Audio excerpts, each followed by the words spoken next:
মালটা 250 টাকা কেজি। আপনি এক কাজ করেন, আমাকে 1 কেজি মালটা দিন। আচ্ছা দিতেছি। এই যে স্যার। এই যে আপা টাকাটা।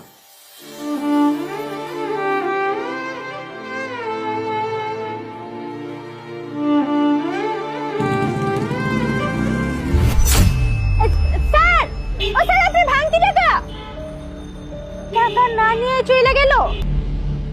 আপু, কমলার কেজি কত? কমলা 200 টাকা কেজি। আচ্ছা একটা কাজ করেন, আমাকে 2 কেজি কমলা দেন।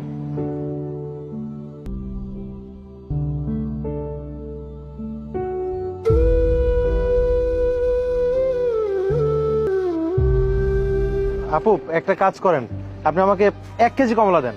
কেন স্যার? না আসলে আমার কাছে 2 কেজি কমলা নেওয়ার টাকা নেই। আমি ভেবেছিলাম আছে, কিন্তু আমার কাছে 1 কেজি কমলা নেওয়ার টাকা আছে। 1 কেজি দেন।